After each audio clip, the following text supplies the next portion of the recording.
Before we get into the video, could everyone please subscribe to my HOA Karen Tales channel? Thank you so much. Jack Donovan had won countless legal battles in his career, but he never expected his biggest war would be fought on his own driveway. That morning, as he stepped outside, a sinking feeling settled in his stomach. Something was off. He took one step forward, then another, and suddenly his foot stopped just inches from a row of gleaming metal spikes spread across the exit of his driveway. His car, a sleek black sedan, sat motionless, its tires already deflated. His heartbeat quickened as he bent down, examining the malicious arrangement. Someone had deliberately placed these spikes, ensuring that any attempt to move his vehicle would result in complete tire destruction. Jack straightened up, his eyes scanning the quiet suburban street. A few houses down, an elderly woman walked her dog, oblivious. A man in a bathrobe retrieved his morning paper, yawning. It was a perfectly normal day in the neighborhood, except for the fact that someone had booby-trapped his property like it was a war zone. Then he spotted her, Barbara Thompson, the iron-fisted president of the Oakwood Hills HOA, standing smugly on her porch, arms crossed. She wore the smirk of someone who had just won a battle. Jack knew that look all too well. He had seen it on prosecutors who thought they had him cornered in court. He walked over, keeping his temper in check. "Morning, Barbara. Want to explain why there are military-grade spike strips blocking my driveway?" His voice was calm and controlled, but edged with challenge. Barbara blinked. "Oh, those?" she said, feigning surprise. "That's HOA enforcement. You've repeatedly violated our community regulations by parking in your own driveway overnight." Jack let out a short laugh. "Parking on my own driveway? That's my property." Barbara's smirk widened. "According to Oakwood Hills bylaws, driveways must remain clear overnight for aesthetic consistency. Page 32, Section 5. You were warned." She gestured to the clipboard in her hands. Since you refused to comply, the HOA had no choice but to enforce the rules. Jack inhaled sharply, suppressing a chuckle. He had read every word of the HOA bylaws when he moved in 2 years ago. There was no such rule about overnight driveway parking. He had expected this kind of petty nonsense from Barbara, but spike strips? This was new. "Let me get this straight," he said, folding his arms. "You think setting up a tire-shredding death trap on private property is legal?" Barbara sighed dramatically, shaking her head as if he were a disobedient child. Jack, you really should attend the HOA meetings. It was voted in last month, 73% approval, and the fine for noncompliance? $5,000. Jack barely contained his laughter. She was serious. The HOA had gone from fining people for mailbox colors to booby-trapping their driveways. He had seen corrupt organizations before, but this was just embarrassing. He shook his head. "Yeah, no, that's not happening." Barbara's expression hardened. "Failure to pay will result in further consequences. You agreed to the HOA terms when you moved in." Jack tilted his head. "Did I hear that correctly? Because last I checked, the HOA can't just make up laws and enforce them like some suburban dictatorship. More importantly, you can't damage private property, and you sure as hell can't obstruct someone's vehicle. That's illegal." Barbara's smile faltered for half a second, but she recovered quickly. "The HOA has full authority over community regulations. If you want to contest it, you're welcome to file a dispute, but good luck with that since HOA members oversee disputes." Jack took a slow breath, calculating his next move. He could feel the growing amusement under his frustration. Barbara had no idea who she was playing with. She thought he was just another homeowner, another powerless resident forced to comply with absurd rules. She didn't know he was a trial lawyer who had spent over a decade dismantling cases more airtight than this laughable excuse for a fine. "You know what, Barbara," he said, his tone lighter now. "I think I will file a dispute, and while I'm at it, I'll go ahead and file a report for property damage and illegal obstruction. You can explain to the authorities why you're tampering with someone's private property." Barbara's smirk twitched, her fingers tightening around the clipboard. "We'll see about that." Jack turned, heading back toward his house. He needed to make a few calls, but first, he took one last glance at the spike strips. It was such a rookie mistake. The HOA had just handed him everything he needed on a silver platter. This wasn't just an overreach. This was outright negligence and abuse of power, and he knew exactly how to dismantle them. As he stepped inside, he grabbed his phone and dialed. The moment the line connected, his smirk matched Barbara's. "Hey, Dave. Yeah, I need a legal consult on my own case."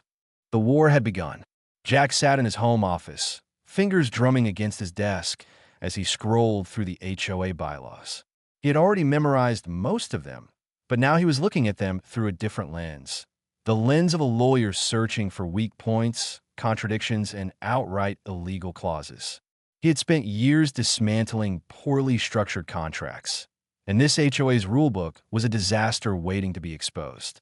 His suspicions were confirmed within minutes.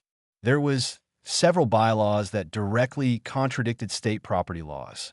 Even better, he found a clause buried deep in the documents that actually made the HOA responsible for maintaining driveways. By placing those spike strips, they had essentially committed property damage against themselves. He leaned back in his chair, a slow grin forming. They had played themselves. Now, it was just a matter of executing his plan. He picked up his phone and dialed a number. A few rings later, a familiar voice answered.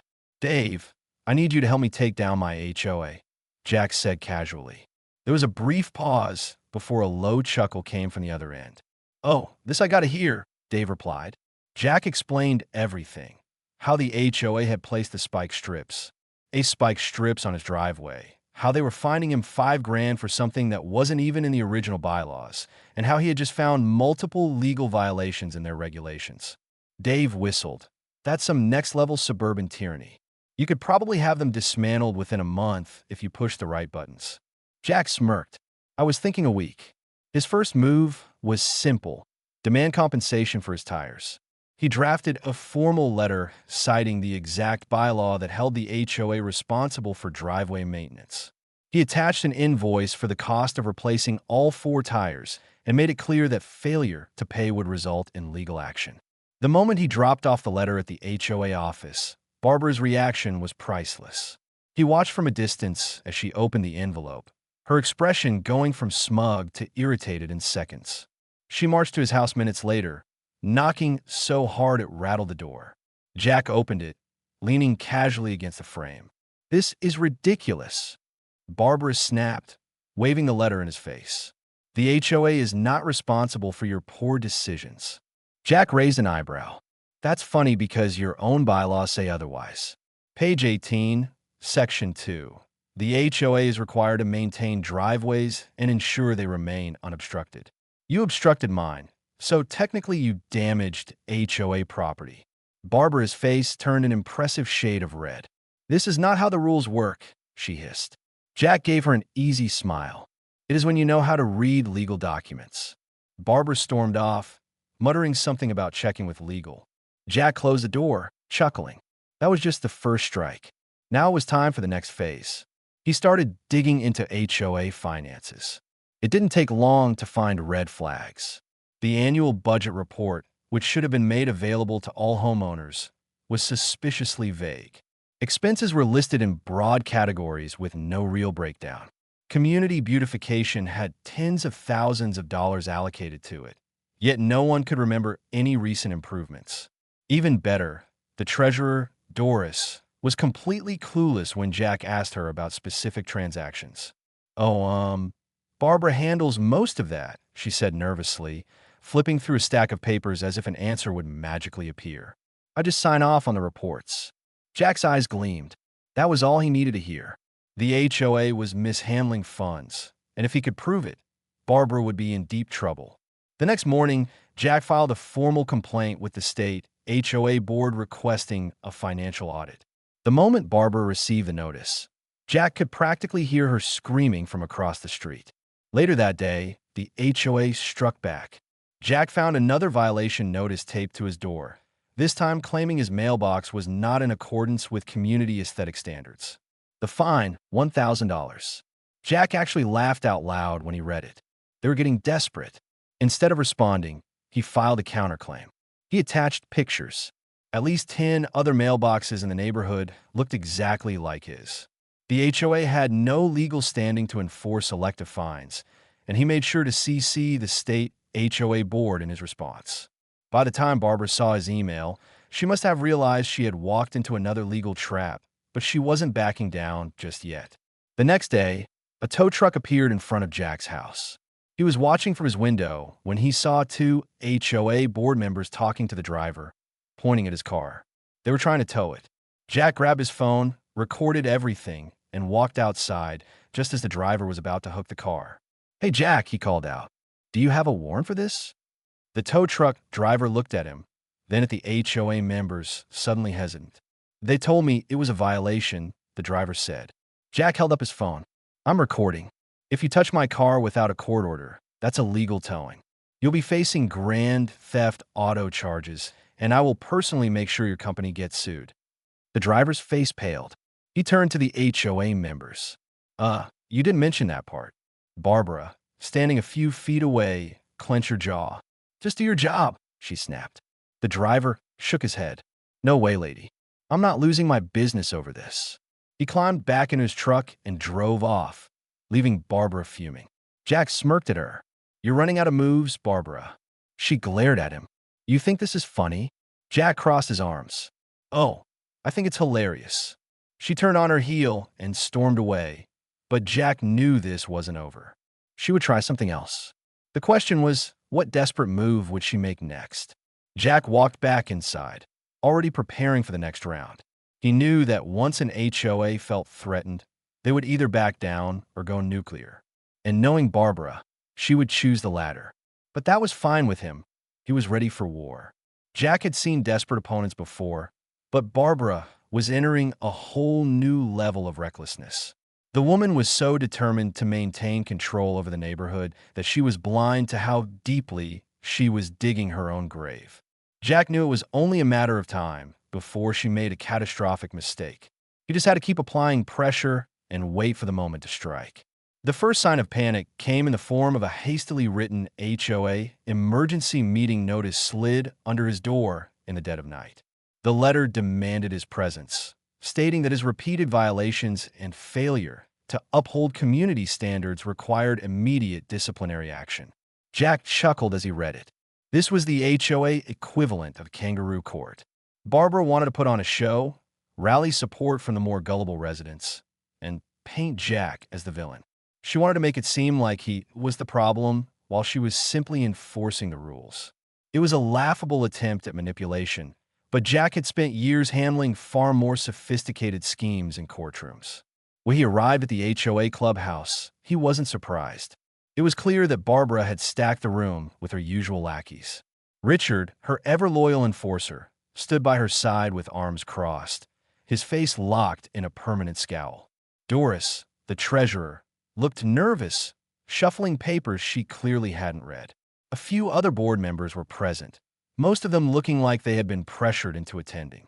Jack took a seat near the front, leaning back casually as if he had all the time in the world. Barbara wasted no time in launching her attack. She stood at the podium, her voice ringing with forced authority. Jack Donovan has continuously defied the rules of this community.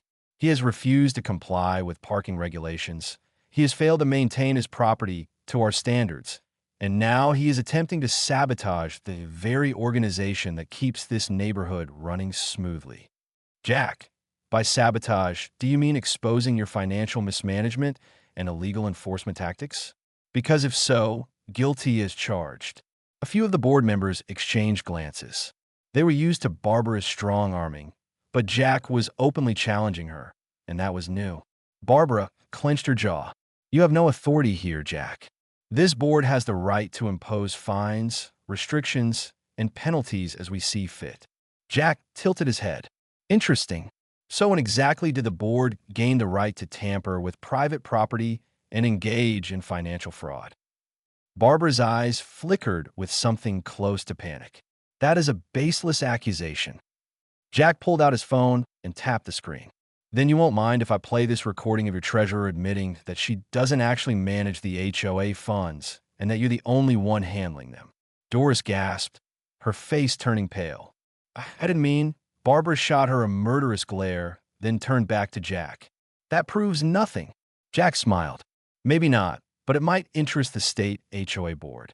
Oh, and since I've already filed a request for an audit, they'll be taking a very close look at the financial records soon. The room went silent. Even Richard, usually a wall of unshakable loyalty, looked uncomfortable. HOA board members could get away with a lot, but financial misconduct was the one thing that could actually destroy them. Barbara tried to recover, her voice rising. This meeting is about your violations, Jack. You are a menace to this community, and if you do not comply with our rules, we will have no choice but to take legal action against you. Jack leaned forward, resting his elbows on the table. You keep saying rules, Barbara, but what you're really talking about are rules you make up as you go. That's not how an HOA works. And you know what? Let's talk about legal action, because while you're threatening me with fines and violations, I have actual laws on my side. Barbara's expression darkened. You think you can scare me? Jack shrugged. Not at all. I just think it's funny how confident you are when you're standing on a sinking ship. The meeting dissolved into chaos after that. Members started arguing among themselves while a few residents who had been watching from the back whispered in hushed tones. Jack had done what he needed to do. He had planted doubt. Barbara might have been able to control the narrative before, but now cracks were forming in her foundation. Later that night, Jack sat on his porch sipping a glass of whiskey as he watched the quiet street. He knew Barbara wasn't done. She was too proud, too stubborn to admit defeat. And sure enough, just as he was about to turn in for the night, his phone buzzed with an email notification. He opened it, his eyes scanning the words quickly. It was from the HOA lawyer. They were officially pursuing legal action against him. Jack let out a slow breath, then grinned. This was it. Barbara had just made her biggest mistake. She had escalated the battle into a full-fledged legal war. And if there was one thing Jack knew better than anyone, it was how to win in court. He stood up, stretched his arms, and chuckled to himself. All right, Barbara, he muttered. Let's see how well you handle a real fight. The game was officially on. Jack sat in his office, staring at the legal notice on his screen. The HOA had officially filed a lawsuit against him, claiming he was in violation of multiple community regulations, refusing to pay fees, and engaging in what they dramatically referred to as willful acts of defiance against HOA authority. Jack almost laughed at the phrasing. It sounded like something out of a bad dictatorship movie. But while the lawsuit itself was laughable, the fact that Barbara had actually gone this far meant she was desperate. She was clinging to power with everything she had, and this was her last-ditch effort to scare him into submission. Unfortunately for her, she had just dragged him into the one place where he was at his absolute best, the courtroom. Jack wasted no time preparing his defense. He filed a countersuit against the HOA, listing every single violation they had committed against him and other homeowners. He cited illegal property obstruction, financial mismanagement, selective enforcement of rules, and abuse of power. He requested a full audit of their finances, a court order to remove all unlawful restrictions, and monetary damages for the cost of his tires and emotional distress. The moment the paperwork was officially filed, he knew the real fight had begun.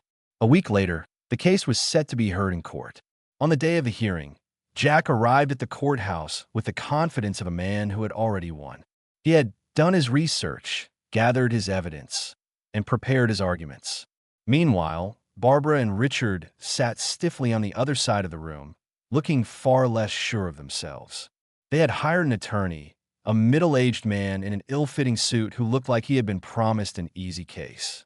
Jack smirked. He was about to disappoint him. The judge entered, and the proceedings began. Barbara's lawyer went first, standing up with the fake confidence of someone who had no idea what they were walking into. He presented the HOA's argument, claiming Jack had repeatedly refused to follow the rules and that his actions were causing disruption in the community. He painted a picture of Jack as a troublemaker, someone who had no respect for authority and was intentionally making life harder for everyone. When he finished, he looked pleased with himself, as if his speech alone had been enough to win. Jack stood up, buttoning his suit jacket before stepping forward. Your Honor, the HOA claims that I am a troublemaker and that I refuse to follow their rules. But what they fail to mention is that these so-called rules are being enforced selectively, often without proper homeowner consent and in violation of state property laws. He pulled out a stack of documents and continued. For example, the HOA fined me $5,000 for parking in my own driveway, yet there is no bylaw stating homeowners cannot do this. Furthermore, they place spike strips on my property, causing direct damage to my vehicle. According to their own rules, the HOA is responsible for driveway maintenance, meaning they effectively fine themselves. The judge raised an eyebrow, flipping through the documents Jack provided. "Is this true?" she asked, turning to Barbara's lawyer. The man hesitated, clearly caught off guard. "Well, there may have been some misunderstandings in the enforcement process," he stammered. Jack didn't let up. "Let's talk about finances. The HOA has been collecting fees for supposed community maintenance, yet no one has seen any improvements. Their treasurer admitted to me that she has no idea where the money goes, and according to my research, there are tens of thousands of dollars missing from their records. That, Your Honor, is financial mismanagement and potential fraud." At that moment, Doris, the nervous treasurer, shifted in her seat. Jack turned toward her. "Doris, do you personally handle the financial transactions of the HOA?" She looked at Barbara, who shot her a warning glare, but Jack pressed on. "Doris, you are under oath." "Finally," she sighed, her voice shaky. "No, I don't. Barbara does. I just sign off on reports she gives me." The courtroom fell silent. Barbara's lawyer suddenly looked like he wanted to be anywhere else. Jack turned back to the judge. "Your Honor, we are looking at a clear abuse of power. The HOA is not acting in the best interest of the community. It is acting in the best interest of Barbara Thompson." Barbara, who had been fuming quietly, finally snapped. "This is ridiculous. He is just trying to destroy everything we've built. The HOA is necessary to keep order in this community." The judge gave her a sharp look.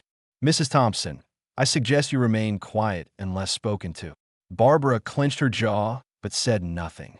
After reviewing the evidence, the judge leaned back in her chair.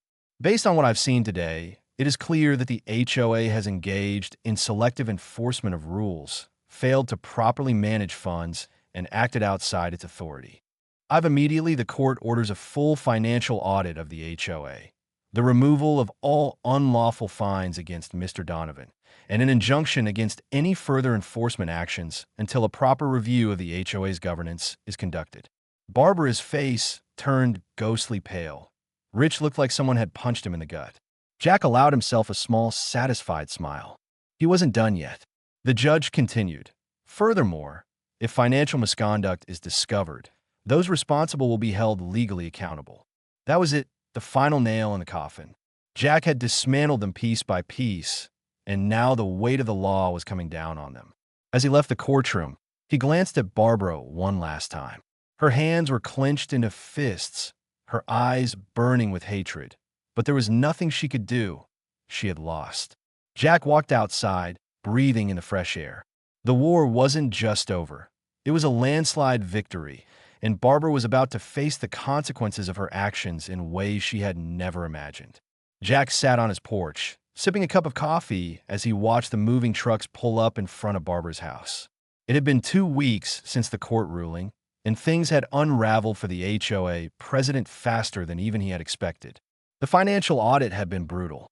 Not only had it confirmed that tens of thousands of dollars were missing from the HOA's accounts, but it had also exposed years of mismanagement, fraudulent fines, and improper use of funds. Barbara had been diverting money into personal expenses, covering it up with vague budget reports that no one had ever questioned until Jack had forced an investigation. The state HOA board had wasted no time stepping in. Barbara had been removed from her position immediately, and the HOA itself had been placed under a temporary legal review. But the worst part for her had come when the missing money had to be repaid, with fines, penalties, and legal fees piling up. Barbara had no choice but to sell her house. Now, as she stood in her driveway watching her belongings being loaded into a moving truck, she looked like a shell of the power-hungry tyrant she had once been. Jack didn't bother hiding his smirk when Barbara's glare met his. She had fought tooth and nail to hold on to control, But in the end, she had been defeated by the very thing she had spent years abusing: legal authority. She marched across the street toward him, stopping just a few feet away. "Are you enjoying this?" she snapped. Jack took a slow sip of his coffee, setting the mug down on the armrest of his chair. "More than you can imagine," he replied. She scoffed, shaking her head. "You think you're some kind of hero? You just destroyed an organization that kept this neighborhood running." Jack raised an eyebrow. "Kept it running, Barbara? All you did was steal money, harass homeowners, and create pointless rules to make yourself feel important. That's not running a community. That's running a scam." Her face twisted with anger, but there was nothing she could say that would change the facts. Jack had exposed everything. The HOA board had completely turned on her. Doris had testified against her in court, and even Richard had distanced himself once it became clear she was going down. She was alone now, facing the consequences of her actions, and she knew it. She exhaled sharply, looking away. "This neighborhood is going to fall apart without me," she muttered. Jack chuckled. "Or maybe it'll finally start thriving now that people don't have to live in fear of getting fined for the color of the curtains." Barbara didn't respond. Instead, she turned and walked back to her house, shoulders slumped. Jack watched as she climbed into her car, slamming the door shut with unnecessary force. A few minutes later, the moving trucks pulled away, followed by Barbara's car. Just like that, she was gone. The aftermath of the HOA collapse had been interesting, to say the least. With Barbara out of the picture, the community had come together in a way no one had expected. Several homeowners had stepped up to form a new, simplified neighborhood committee, one that focused on actual community improvements rather than enforcing pointless rules. Jack had even been approached about joining, but he had politely declined. He had won his war. Now he just wanted to enjoy his victory. Over the next few weeks, changes started happening fast. The illegal fines were wiped clean. The HOA's remaining funds were redistributed into actual neighborhood projects, and the ridiculous rules that Barbara had put in place were repealed. The Spike Strip incident became neighborhood legend, a cautionary tale about what happens when you let power go to your head. One evening, as Jack was grilling steaks in his backyard, his neighbor Greg walked over with a beer in hand. "So," Greg said, leaning against the fence, "now that you single-handedly took down the HOA, what's next?" "Running for." Jack laughed. "Not a chance. I've had enough legal battles to last me a lifetime." Greg took a sip of his beer, glancing around. "You know, it's weird. The neighborhood actually feels peaceful now. No more random violation notices, no more ridiculous fees. It's like we finally got our homes back." Jack nodded. That was the best part of all this.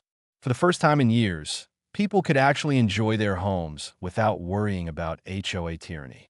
Kids were riding bikes in the street again, people were actually talking to their neighbors, and there was a general sense of relief that things were finally normal. A few days later, Jack received an email from the state HOA board. The investigation into Barbara's misconduct had officially concluded, and she had been permanently barred from ever holding a position in an HOA again. Jack chuckled as he read it. It was poetic justice. Barbara had spent years wielding HOA power like a weapon, and now she would never be able to touch it again. As he closed his laptop, he leaned back in his chair, taking a deep breath. It was over. The battle had been long, frustrating, and at times daunting. Right? Absurd, but he had won.